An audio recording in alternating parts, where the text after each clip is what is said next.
ఆధునిక వ్యవసాయం రైతన్నకు లాభాలు తెచ్చినా భూమి తల్లికి మాత్రం తీరని నష్టాన్ని కలిగిస్తోంది. అధిక దిగుబడులే లక్ష్యంగా రసాయన ఎరువుల వాడకం నేల స్థితిగతులనే మార్చేస్తోంది. నేలల్లో చౌడు శాతాన్ని పెంచడంతో పాటు సహజ లక్షణాలను దెబ్బతీస్తుంది. ఫలితంగా నీటిని నిల్వ చేసుకునే సామర్థ్యాన్ని సాగు భూమి క్రమంగా కోల్పోతోంది. అందుకే పచ్చి రొట్ట పైర్ల సాగులో ఈ సమస్యల నుండి గట్టెక్కొచ్చని తెలియజేస్తున్నారు యలమంచిలి వ్యవసాయ పరిశోధనా స్థానం డాక్టర్ శిరీష.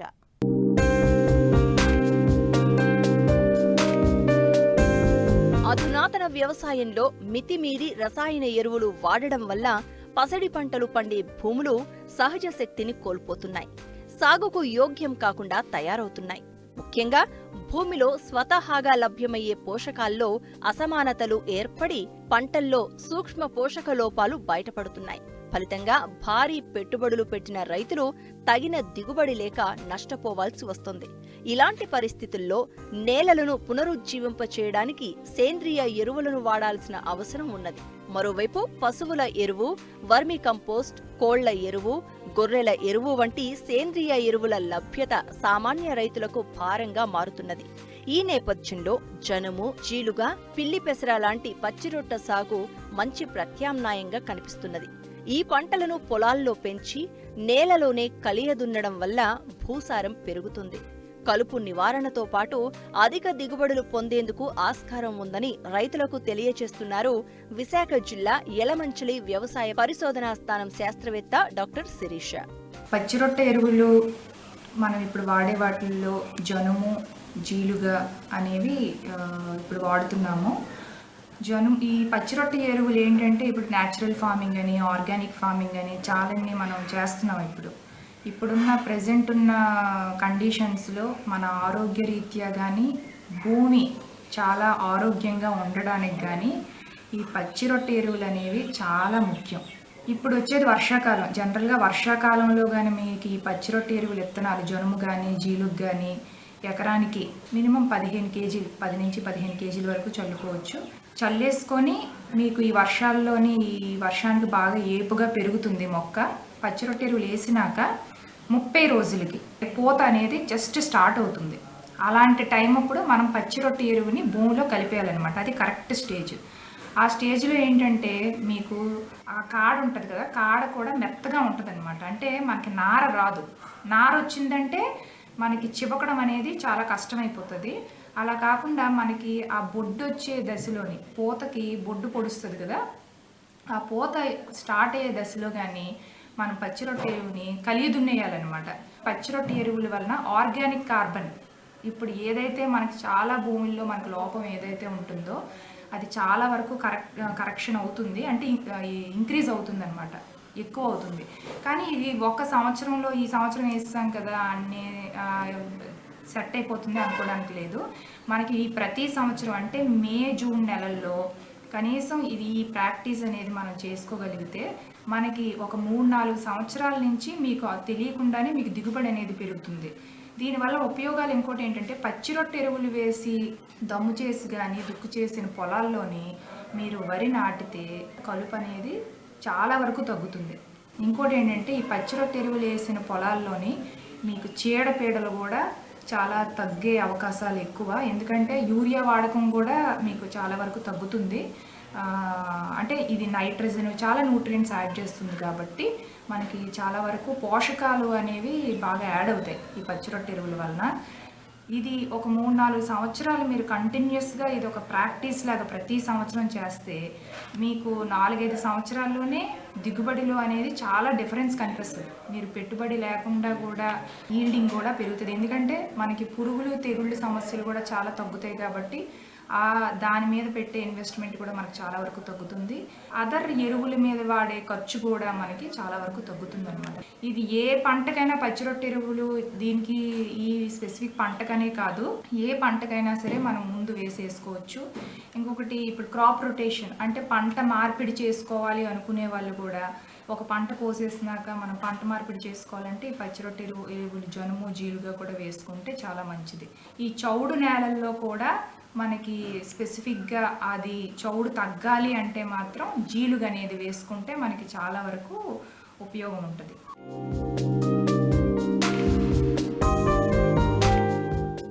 పసుపు పంట విస్తీర్ణంలో ఉత్పత్తిలో దేశంలోనే మొదటి స్థానంలో ఉన్నాయి తెలుగు రాష్ట్రాలు.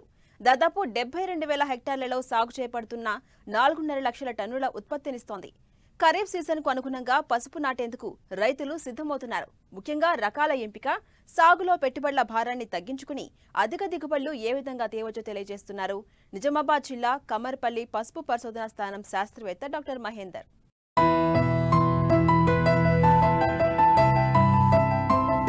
పసుపు దుంపజాతి ఉష్ణ మండలపు పంట.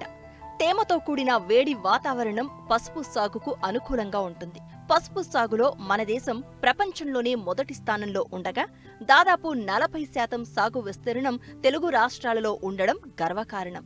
పసుపును కేవలం వంటల్లోనే కాక వివిధ ఔషధ, సుగంధ పరిశ్రమల్లోనూ కృత్రిమ రంగుల తయారీకి విరివిగా ఉపయోగిస్తున్నారు.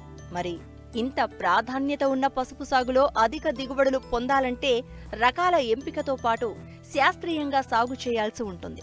సాధారణంగా స్వల్పకాలిక పసుపు రకాలను ముందుగా అంటే మే 2వ పక్షంలో నాటుతారు. మధ్యకాలిక రకాలను జూన్ 15 లోపు నాటుకోవాల్సి ఉంటుంది.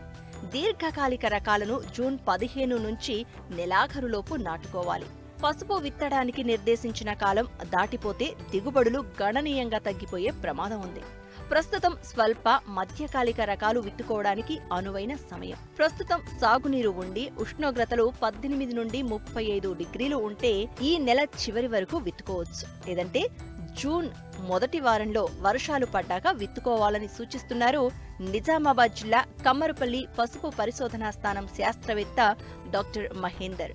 జూన్ మొదటి నుంచి మనకు పసుపుకు అనుకూలమైన సమయము. మనకు రకాలు చూసినట్టయితే మనకు పసుపు రకాలలో ముఖ్యంగా స్వల్పకాలికము, మధ్యకాలికము, దీర్ఘకాలం 3 రకాల పసుపులు ఉన్నాయి. స్వల్పకాలిక అంటే 6.5 నుంచి 7 నెలల్లో వచ్చేటి పసుపు రకాలు. ముఖ్యంగా ACC 48, ACC 79 ఇవన్నీ కూడా స్వల్పకాలిక రకాలు. ఇవి కేరళ రాష్ట్రానికి చెందినవి. మన రాష్ట్రానికి చాలా అనుకూలమైంది. చాలామంది తెలంగాణ రైతు సోదరులు కూడా ఈ రకాలను సాగులో చేస్తున్నారు, మంచి దిగుబడి కూడా సాధిస్తున్నారు. స్వల్పకాలిక రకాలలో ACC 48, 79లో కుర్కుమిని శాతం 4 నుంచి 5, 6 వరకు ఉన్నాయి. మధ్యకాలిక రకాలంటే రాజేంద్ర సోనియా, రాజేంద్ర సోనాలి, PTS 10 ఇవన్నీ కూడా 8 నెలల పంట కాలం అన్నట్టు. ఇవి కూడా మనకు తెలంగాణకు అనుకూలమైంది. రైతులు విపరీతంగా సాగు చేస్తున్నారు, మంచి దిగుబడి కూడా వస్తుంది. కురుకుమిని చూసినట్టయితే మనకు 5 నుంచి 6% వరకు ఉన్నాయి. అందుకే దీర్ఘకాల రకాలంటే సేలం వెరైటీ కానీ, దుగ్గిరాల ఎరుపూరు వెరైటీ కానీ, లేకుంటే రాజాపూర్ రకాలు ఇవన్నీ 9 నెలల పంటకాలం కలవాయి. ఇవి మంచి దిగుబడి వస్తుంది. ఇవి కూడా తెలంగాణ రాష్ట్రానికి అనుకూలమైనది. కాకపోతే ఈ దీంట్లో కురుకుమిని శాతం 3 నుంచి 4% ఉంటుంది. రాజాపూర్ రకం ఏంటంటే ఇది మహారాష్ట్రకు చెందినది. రైతు సోదరులు సాగు చేసినట్టయితే 1 క్వింటాల్కు 1000 రూపాయలు ఎక్కువ ధర పలికే అవకాశం ఉంది. కాబట్టి రైతు సోదరులు చాలామంది రాజాపూర్ వేసేయడానికి సమాయుత్తమవుతున్నారు. సాధారణంగా రైతులు ఎకరాకు 10 క్వింటాళ్ల వరకు విత్తనాన్ని వాడుతూ ఉంటారు. బలమైన పసుపు కొమ్ములు ఏపుగా పెరుగుతాయన్న నమ్మకంతో పెద్ద కొమ్ములను నాటడానికి ఉపయోగిస్తూ ఉండడం వల్ల విత్తనం ఎక్కువ కావాల్సి వస్తుంది. ఇలా కాకుండా పెద్ద కొమ్ములను కణుపుల వద్ద ముక్కలుగా కోసి ముచ్చెలను బోదెలపై విత్తుకోవాలి. తద్వారా ఎకరాకి 4 క్వింటాల వరకు విత్తనంపై పెట్టే ఖర్చు తగ్గుతుంది. అంతేకాదు దుక్కిలోని శాస్త్రవేత్తలు చెప్పిన విధంగా ఎరువులను వేయాలి. ఈ ACC 48 కానీ, 79 కానీ, రాజాపూర్ కానీ, రాజేంద్ర సోనా ఇలాంటి వెరైటీస్, కొత్త వెరైటీస్ ఏవైతున్నాయో మనము ఈ విత్తనాలన్నీ ఎంపిక చేయడం అని చాలా ఇంపార్టెంట్. ఈ విత్తనాల్లో మన రైతు సోదరులందరూ ఏంటంటే మన చేనులనే పసుపు ఆకు కప్పి ఉంచుతున్నారు. వాటిపైన ఒక్కొక్కసారి వాన పడిందంటే కుళ్ళిపోయే అవకాశాలు ఉన్నది. విత్తనాలని ఖచ్చితంగా ఒకసారి విరిచి చూసుకుంటే బాగుంటుంది. ఒకసారి కుళ్ళిపోయిన విత్తనాన్ని ఎట్టి పరిశ్రమను ఉపయోగించకూడదు. నాణ్యమైన విత్తనాన్ని ఎంపిక చేసుకోండి. సాధ్యంత వరకు మనము పొడు కొమ్ములు కాకుండా ఒక కొమ్మును మధ్యస్థంగా ఇరిసేసి, అంటే ఒక ముక్కకు 2 నుంచి 3 కనుపులు ఉండే విధంగా చూసుకొని మీరు నాటుకోండి. అప్పుడు మంచి దిగుబడి వస్తుంది. ఆ ముక్కలను ఖచ్చితంగా మనము విత్తన శుద్ధి చేసుకొని తీరాలి. విత్తన శుద్ధి చేసుకోకపోతే ముందు ఈ దుంపకుళ్ళు వచ్చే అవకాశాలు చాలా ఉన్నాయి. రిడోమిల్ కానీ, మొనోకోటోపాస్లో కానీ మనము 45 నిమిషాలు ముంచుకొని విధిగా మనం విత్తన శుద్ధి చేసుకొని నాటుకోవాలి. ఇకపోతే నాటేటప్పుడు మనం ముఖ్యంగా రైతు సోదరులు గమనించాల్సిందంటే ఒక పసుపు దాంట్లో 1 ఎకరాకు 1 నుంచి 2 లారీల పశువుల ఎరువు ఖచ్చితంగా వేసుకోవాలి. దుబ్బన భూములో, ఎర్ర భూములలో అయితే మాత్రం 3 నుంచి 4 లారీల నల్లమట్టి వేసుకోవాలి.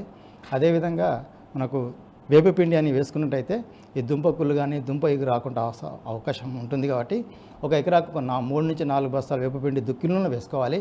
అదేవిధంగా 3 బస్తాల సూపర్ కూడా మనం వేసుకోవాలి.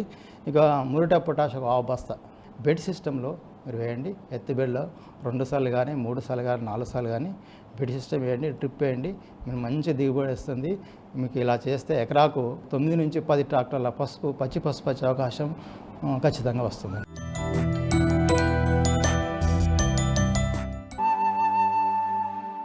స్వల్పకాలంలో పంట చేతికొచ్చి తక్కువ నీరు శ్రమతో రైతుకు మంచి ఆదాయాన్నిచ్చే పప్పు జాతి పంట మినుము 3 కాలాల్లో సాగు చేసుకోవచ్చు.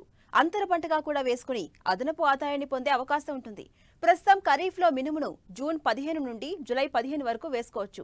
రబీ పంటలు వేయబోయే రైతాంగాన్ని తొలకరిలో మినుము సాగు అనుకూలంగా ఉంటుంది.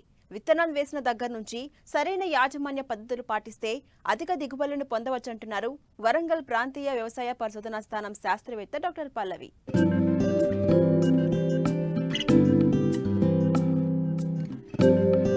తెలుగు రాష్ట్రాల్లో మినుమును అధిక విస్తీర్ణంలో సాగు చేస్తున్నారు. ఈ పంటను 3 కాలాల్లో సాగు చేసుకునే అవకాశం ఉంది.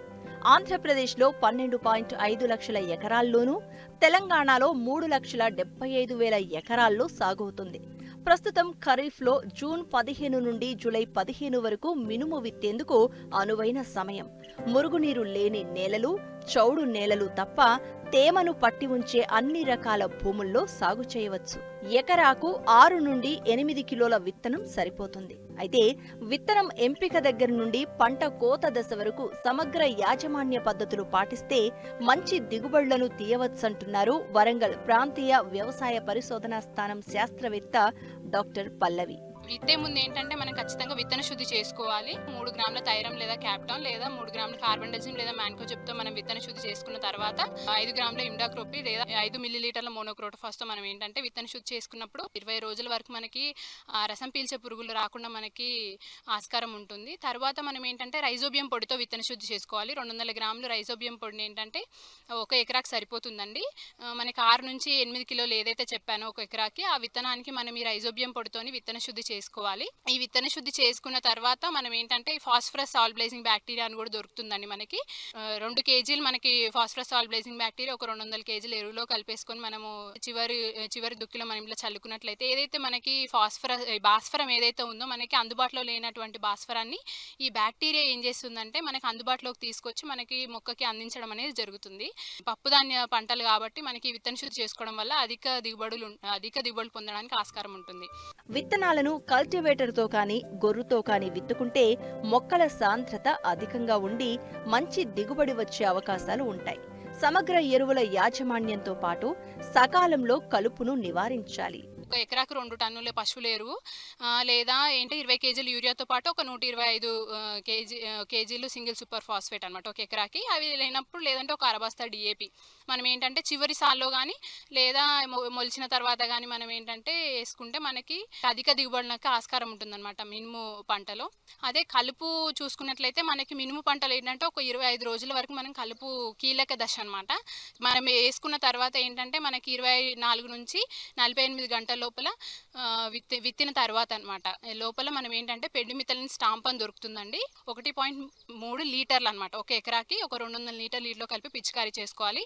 మనం ఏంటంటే ఇది పిచికారీ చేసుకునేటప్పుడు మొలకెత్తే ముందు ఏంటంటే అది భూమి మొత్తం తడిచేలాగా పిచికారీ చేసుకోవాలండి. 20 నుంచి 25 రోజులప్పుడు ఏంటంటే మనము వెడల్పాకు కలుపు మొక్కలు కనుక ఎక్కువగా ఉన్నట్లయితే ఇమజితపైర్ పర్షూట్ అని దొరుకుతుందండి. 300 మిల్లీలీటర్లు 200 లీటర్ నీటికి కలిపి పిచికారీ చేసుకోవాలి.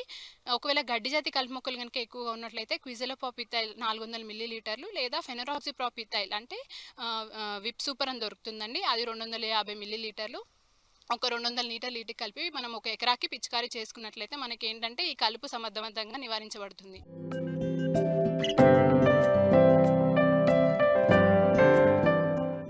రైతుకు ప్రతిరోజు ఆదాయాన్నిచ్చే పంటలు కూరగాయలు. ప్రణాళికాబద్ధంగా దబ్బతపాలుగా పంటలు వేసుకుంటే ఏడాది పొడవునా దిగుబడులను తీయవచ్చు. అంతేకాదు మార్కెట్లో ఒకసారి కాకపోయినా మరోసారైనా మంచి ధర లభించే అవకాశం ఉంటుంది. ఈ సూత్రాన్ని అమలుపరుస్తూ ఏడాది పొడవునా కూరగాయలు పండిస్తూ అధిక లాభాలను ఆర్జిస్తున్నారు నల్గొండ జిల్లాకు చెందిన ఓ రైతు.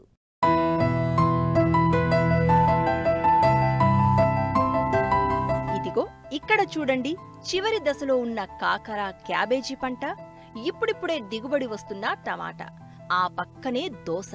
ఇలా ఒకే క్షేత్రంలో ఒక పంట చివరి దశలో మరో పంటను విత్తి దిగుబడిని తీసుకునే విధంగా ప్రణాళికాబద్ధంగా సాగు చేస్తున్న ఈ రైతు పేరు యుగంధర్ రెడ్డి.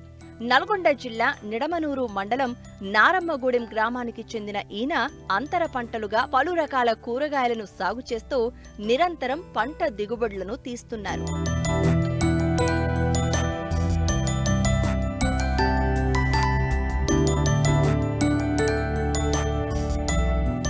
రైతు యుగంధర్ రెడ్డికి నాగార్జున సాగర్ ఎడమ కాలువ కింద 10 ఎకరాల వ్యవసాయ భూమి ఉంది. గతంలో ఎప్పుడూ వరి సాగు చేసేవారు. అయితే ఏ ఏటికాయేడు పెట్టుబడులు పెరిగిపోవడం, ఇటు దిగుబడులు కూడా తగ్గిపోతూ వస్తున్నాయి. వచ్చిన దిగుబడికి మార్కెట్లో ధర రాక నష్టాల పాలవుతున్నారు. ఈ సమస్యల నుండి గట్టెక్కేందుకు ప్రత్యామ్నాయ పంటలను సాగు చేయాలనుకున్నారు. ఈ నేపథ్యంలోనే కూరగాయల సాగును ఎంచుకున్నారు. 8 ఎకరాల వ్యవసాయ భూమిని కౌలుకు ఇచ్చి 2 ఎకరాలలో మాత్రం 2021 ఏప్రిల్ నుండి కూరగాయల సాగు చేపడుతున్నారు. డ్రిప్, మల్చింగ్ ఏర్పాటు చేసి 1/2 ఎకరంలో బెండ, 1/2 ఎకరంలో కాకర, 1/2 ఎకరంలో టమాటా, 1/2 ఎకరంలో దోస, ఇలా ఒక పంట పూర్తయ్యే దశలో మరో పంటను అదే మల్చింగ్ పై నాటుతూ దిగుబడి వచ్చేలా ప్రణాళికాబద్ధంగా సాగు చేస్తున్నారు. ఇలా ఏడాదంతా ఒక పంట పూర్తి అవుతుండగానే మరో అంతర పంట నుండి దిగుబడులను పొందుతూ అధిక ఆదాయం పొందుతున్నారు. నాకు 10 ఎకరాల వరి పొలం ఉంది. ఆ 10 ఎకరాల వరి పొలాన్ని 8 ఎకరాలు కౌలుకిచ్చి 2 ఎకరాల పొలంలో కూరగాయలు పండిస్తున్నా. ఈ కూరగాయలు ఫస్ట్ ఎకరం 10 గుంటల్లో బెండకాయ వేసిన. ఆ బెండకాయకి ఖర్చు 50,000 వచ్చింది. ఏది మల్చింగ్ పేపర్ అయితేంది, డ్రిప్ అయితేంది, దాంట్లో ఎక్కిచ్చే డిఏపి ఎరువులు అయితేంది, పురుగు మందులు అయితేంది, మొత్తానికి 50 నుంచి 60,000 ఖర్చు వచ్చింది. 2.5 లక్షలు వచ్చినాయి. 2.5 లక్షలు అంటే దగ్గర 1,90,000 రూపాయలు బెండలో వచ్చింది. ఆ తర్వాత కూరగాయలు బాగా లాభదాయకంగా ఉందని చెప్పి నేను మళ్ళీ ఒక 1/2 ఎకరంలో టమాటా వేసిన. ఆ టమాటా కూడా మంచి లాభదాయకంగానే ఉంది. దానికి డ్రిప్ వేసిన, దానికి మల్చింగ్ పేపర్ వేసిన. టమాటా పంట వచ్చి దగ్గర నాకు 20 గుంటలు వేస్తే 20 గుంటలకి 4,000 మొక్క పట్టింది. 4,000 మొక్కకి 8,000 రూపాయలు ఖర్చు వచ్చింది. డ్రిప్కి వచ్చి డ్రిప్కి అవుతుంది, మల్చింగ్ పేపర్కి అవుతుంది ఒక 10,000 ఖర్చు వచ్చినాయి. 1261కి వచ్చి 8,000 అవి ఖర్చు వచ్చినాయి. టోటల్గా వచ్చి దానికి 35 నుంచి 40,000 ఖర్చు వచ్చింది. నాకు వచ్చిన ఆదాయం ఏమో 1,60,000 నుంచి 1,70,000 వచ్చింది. అంటే 40,000 పోగా కూడా దాని నుంచి 1,20,000 రూపాయలు మిగిలినాయి. ఆ తర్వాత దీంట్లోనే అదే టమాటాలనే మళ్ళీ కాకర వేసిన. ఏది టమాటా తీసేసి అదే పేపర్ మీద అదే ట్రిప్ మీద కాకర గింజలు ఎకరానికి 1/2 ఎకరానికి వచ్చి 3 ప్యాకెట్ల కాకర గింజలు పడ్డాయి. ఒక ప్యాకెట్ 700 రూపాయలు. ఆ 7 3 21,100 తోటి మళ్ళీ మనం ఇదే స్టేకింగ్ వైర్ తోటి ఇదే కర్రల మీద మనం దగ్గర దానికి ఒక 80 నుంచి 1,00,000 రూపాయల వరకు వచ్చింది ఆదాయం. వారానికి వచ్చి మనకు కింటా 20 కిలోలు, కింటా 30, కింటా 50 కిలోలు కూడా వెళ్ళిన రోజులు కూడా ఉన్నాయి. మధ్యలో 3 హోల్స్ ఖాళీగా ఉన్నాయి. 3 హోల్స్ ఖాళీగా ఉంటే దాంట్లో నేను అంతర్ పంటగా క్యాబేజీ పెట్టినాం. క్యాబేజీ మొత్తానికి 1/2 ఎకరానికి ఎన్ని పట్టినాయంటే 800 మొక్క పట్టింది. 800 మొక్క కూడా మనకు యావరేజీ 40 రూపాయలు పోయింది కేజీ. 30 నుంచి 40 రూపాయలు పోయింది. పోతే వాటికి ఎంత వచ్చిందంటే దగ్గర 40,000 రూపాయలు వచ్చినాయి. వాటికి మనం పెట్టింది ఎంత రూపాయికి మొక్క 800 పెడితే 40,000 రూపాయలు వచ్చినాయి. వాటికి ఎటువంటి పెట్టుబడి లేదు. ఇక వీటికెక్కించిన మందులే దానికే పోయేది. అదే పెట్టుబడి. కాకరకైతే అసలు మందు కొట్టే పని కూడా లేదు. తర్వాత బంతి దగ్గర 10 గుంటలు వేసిన. ఇప్పుడు ఆ 10 గుంటలకి 2,000 మొక్క పట్టింది. ఒక 1000 మొక్క ఏమో రెడ్, ఒక 1000 మొక్క ఏమో ఎల్లో వేసిన. ఇప్పుడు దగ్గర 12 కోతలు వచ్చింది. సీజన్లోనేమో అది 100 రూపాయలు ఉండేది, అన్ సీజన్లో 50 రూపాయలు ఉండేది. నాకు యావరేజ్ మీద 75 నుంచి 80,000 వచ్చినాయి. ఇందులో భాగంగా దీంట్లో ఒక 20 గుంటలు మిర్చి వేసిన. మిర్చి వేస్తే దగ్గర 20 గుంటలకి దగ్గర 60-70 క్వింటాలు వెళ్ళినాయి. కింటా యావరేజ్ చూసుకున్నా కూడా మనకి ఒక కింటాకి 3,000 వచ్చినాయి. అంటే 70 క్వింటాల కంటే దగ్గర 2,10,000, 2,20,000 వచ్చినాయి. దాంట్లో కాకపోతే పెట్టుబడి బాగా వచ్చింది. 60-70,000 పెట్టుబడి వచ్చింది దానికి. అట్లా పోయినా కూడా 1,60,000 దాకా మిగిలినాయి. దాంట్లో యావరేజ్గా టోటల్గా అయితే ఈ 2 ఎకరాల పేరు మీద 6 లక్షల చిల్లరే వచ్చేది. 1,50,000, 2 లక్షలు ఖర్చులు పోయినా కూడా 4.5 లక్షలు ప్రతి సంవత్సరం తీస్తున్నా. మార్కెట్కు అనుగుణంగా కూరగాయలు పండిస్తున్న రైతు యుగంధర్ రెడ్డి ఏడాదికి 2 ఎకరాలపై దాదాపు 4,50,000 నికర ఆదాయం పొందుతున్నారు. అంతేకాదు తనతో పాటే మరికొంతమందికి పని కల్పిస్తున్నారు. ఈ రైతు సాగు విధానాన్ని చూసిన చుట్టుప్రక్కల రైతులు సైతం కూరగాయలు పండించేందుకు ముందుకు వస్తున్నారు.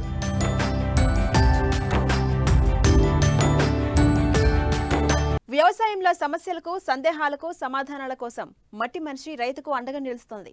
మీరు సంప్రదించవలసిన మా చిరునామా మట్టి మనిషి 10 TV, road number 36, Jubilee Hills, Hyderabad 500033. మా ఫోన్ నెంబర్ 0403010110 మరియు 8897186111. మరిన్ని ఆసక్తికరమైన విశేషాలతో ప్రతిభా బయోటెక్ కోకోయిలు సమర్పించు మట్టి మనిషి కార్యక్రమంలో మళ్ళీ కలుసుకుందాం. అంతవరకు సెలవు, నమస్కారం.